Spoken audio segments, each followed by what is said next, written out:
Hey, y'all, come look at this.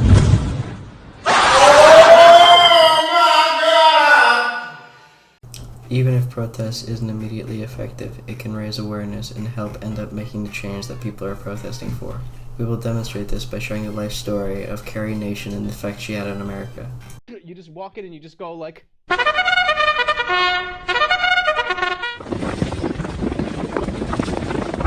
I don't fuck with snakes, ho. Fuck wrong with you, bitch.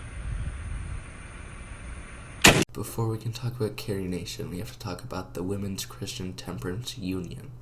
The Women's Christian Temperance Union focused on many issues affecting women, which was primarily alcohol, as alcoholism was a very serious problem for women with husbands.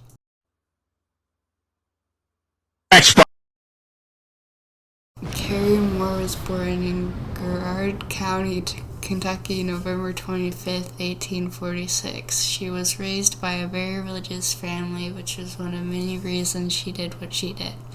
Her father was a plantation owner, and she would talk to the people her family had enslaved often. Right before the Civil War, her family had moved to Missouri and then to Texas.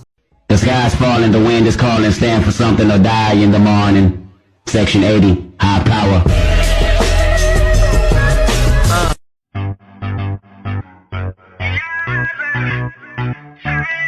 Carrie Nation was inspired to destroy saloons and turn against alcohol completely because of the tarnishing of her mind due to her first husband. Her first husband was Charles Gloyd. Charles Gloyd was an extremely heavy drinker. Together, her and Charles had one kid named Charlene. Charlene was a very sickly child, and Carrie blamed Charles because of how often he would drink. Carrie eventually left her husband because of his habitual drinking, and because of his inability to come up with any money for the family. Charles then died 6 months later, presumed to be from his alcoholism. Carrie was quite the religious woman, which was further to fuel the fire of Carrie's disdain for any alcohol. Carrie often protested in a very unusual way. She would just walk into bars and smash everything in sight with a hatchet. One pretty funny quote about this she had said while talking to a crowd of women is, "Smash, smash, praise God, women, come on, smash the windows." Many people found her intimidating, as she stood a towering 6 foot, which is very tall for the time, especially for a woman. She also protested in some less cool ways, including praying outside of buildings and speaking about issues in the streets. Dancing, walking, rearranging furniture. Babs is shopping. I let the bird out of the cage. Carrie retired to a house with 7 women who'd been displaced from their homes by their alcoholic husbands. She gave lectures until she died. While giving a lecture, she collapsed at 64.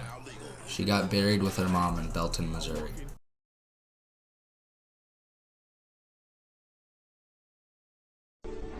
What?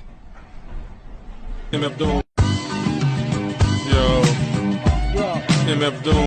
Carrie Nation and the WCCU made a lot of strides towards prohibition, and the fact that it eventually came, even though it happened after Carrie's death, proves that even though she didn't get all the change she wanted in her life, it ended up happening. Prohibition ultimately ended up causing more problems than it was worth, though. It ended us up in the Great Depression, but that does not take away from the point that the change she wanted eventually happened.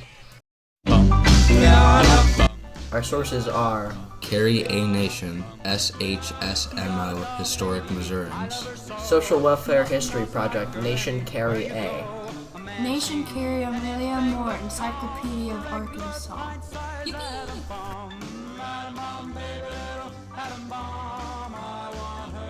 Carrie Nation was inspired to destroy saloons and turn against alcohol completely because of the tarnishing of her mind due to her first husband.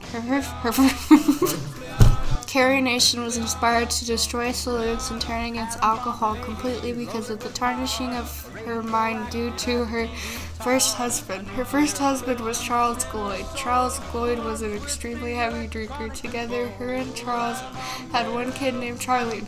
Charlene was very sick. Carrie often protested in a very unusual way. She would just walk into bars and smash everything in sight with a hatchet. One pretty funny quote about this she had said while talking to a crowd of women. Carrie often protested in a very unusual way. She would just walk into bars and smash everything inside with a hatchet. One pretty funny quote about this she had said while talking to a crowd of women is, "Smash, smash, praise God, women, come on, smash the windows." Many people found her intimidating as she stood aside. Carrie often protested in a very unusual way. She would just walk into bars and smash everything in sight with a hatchet. One pretty funny quote about this she had said while talking to a crowd of women is, "Smash, smash, praise God, women, come on, smash the windows." Many people found her intimidating as she stood a towering 6 foot, which is very far.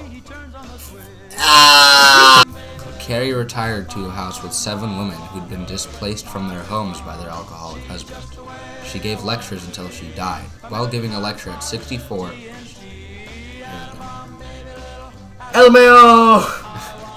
Carrie Nation and the WCTU made a lot of. Kill yourself! Sorry, I lost. Carrie Nation and the WCTU. I'm going to kill you! I'm going to murder you! Carrie Nation and the WCTU made a lot of strides towards prohibition, and the fact that it eventually came, even though it happened after Carrie's death, proves that even though she didn't get all the change she wanted in her life, it still ended up happening. Prohibition ultimately ended up causing more problems than it was worth, though. It ended us up in the Great Depression, but that does not take away from the point that she changed. Carrie Nation and the WCTU made a lot of strides towards prohibition. I'm going to kill you! He's reading! I'm killing all of you! I'm killing every single one of you. What? She did it! Already woke, spit a joke, barely spoke, rarely smoked, stared at folks when properly provoked, mirror broke. Hair share, strawberry morning, gone and more important spawning. Torn in, poor men sworn in. Corners hens, switching positions, auditioning morticians. Saw it in a vision, ignoring prison. Ignoramuses enlisting, sound dumb. Found them, drowned in cow's dung, crowns flung. Rings a Tinkerbell, sing for things as frail as a fingernail. Bring a scale, stale ginger.